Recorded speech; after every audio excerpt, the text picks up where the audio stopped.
حضرت ابو بکر صدیق رضی اللہ تعالیٰ عنہ کا ایک ہے نام اور ایک ہے آپ کی کنیت وصفی. اللہ جس نام سے ابو بکر صدیق رضی اللہ تعالیٰ معروف ہیں، یعنی ایک ہوتی ہے کنیت نسبی جو اولاد کی وجہ سے ہے، ایک ہوتی ہے کنیت وصفی کہ جو کنیت بندے کی کسی خاص وصف کی وجہ سے ہو. ابو بکر صدیق رضی اللہ تعالیٰ عنہ کنیت وصفی جو ابو بکر ہے یہ آپ کی کنیت وصفی ہے، خاص صفت ہے جس کی وجہ سے ان کو ابو بکر کہا جاتا ہے. اس کو سمجھنے کے لیے سمجھیں کہ بکر کا معنی کیا ہے. البکر کہتے ہیں پہل کرنا، ابتدا کرنا. الباکورہ کسی فصل کا، کسی درخت کا جو پہلا پھل ہے کہتے ہیں باکورہ. اور کسی موسم کی پہلی بارش ہو اسے کہتے ہیں المبکر. حتیٰ کہ وہ عورت جس کا ابھی تک نکاح نہ ہوا ہو، اس کا نکاح ہونا ہو اور پہلی بار کو شخص حلال طریقے سے اس کو ملنے والا ہو، اس عورت کا نام ہوتا ہے الباکرہ، یعنی پہل کا نام یہ ہے. حضرت سیدنا ابو بکر صدیق رضی اللہ تعالی عنہ کو ابو بکر کہا جاتا ہے اس وجہ سے نہیں کہ آپ کی اولاد میں سے کسی کا نام بکر تھا، بلکہ اس وجہ سے کہ آپ ہر کام میں پہل کرنے والے تھے. بکر کا معنی ہے پہل اور ابو بکر کا معنی ہے پہل کرنے والا. عربی زبان میں جس طرح ابن باپ کے معنی میں آتا ہے اس طرح ابن والا کے معنی کے اندر بھی آتا ہے. ابن والا کے معنی کیا؟ ابو بکر کا معنی پہل کرنے والا.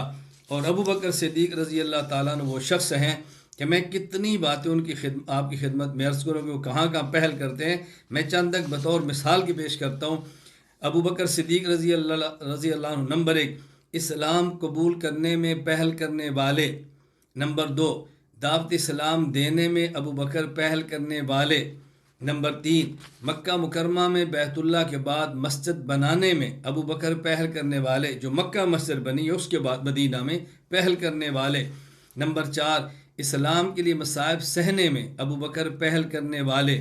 نمبر 5 رسول اللہ صلی اللہ علیہ وسلم کا دفاع کرنے میں ابو بکر پہل کرنے والے. نمبر 6 غلاموں کو آزاد کرانے میں ابو بکر صدیق رضی اللہ عنہ پہل کرنے والے. نمبر 7 پیغمبر کے نکاح میں باکرہ اور کنواری بیٹی دینے میں پہل کرنے والے. نمبر 7 اسلام میں سب سے پہلے خطبہ دینے والے امت میں ابو بکر.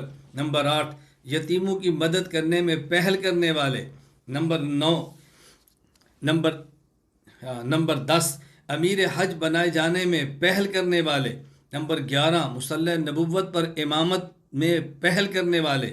نمبر 12 نبی کریم صلی اللہ علیہ وسلم کی وفات کے وقت امت کو تسلی دینے میں پہل کرنے والے. نمبر 13 خلافت میں پہل کرنے والے. نمبر 14 نبی کریم صلی اللہ علیہ وسلم کے بعد عقیدہ حیات النبی کو بیان کرنے میں پہل کرنے والے. نمبر 15 منکرین ختم نبوت کی سرکوبی کرنے میں پہل کرنے والے. نمبر 16 مرتدین کے خلاف جہاد کرنے میں پہل کرنے والے. نمبر 17 مانعین زکوٰۃ کے خلاف قتال کرنے میں پہل کرنے والے. نمبر 18 قرآن کریم کو جمع کرنے میں پہل کرنے والے. نمبر 19 نبی کریم صلی اللہ علیہ وسلم کے پاس روضہ مبارک میں سب دفن ہونے میں پہل کرنے والے، سب سے پہلے دفن ہونے والے. نمبر 20 جنت میں امت میں سے سب سے پہلے جانے والے اور جنت کے جانے میں پہل کرنے والے ابو بکر ہیں. میں نے مختصر 20 چیزیں ایسی بتائی ہیں کہ جو معروف ہیں اور ابو بکر صدیق رضی اللہ تعالیٰ عنہ میں پہل کر رہے ہیں. تو آپ کا نام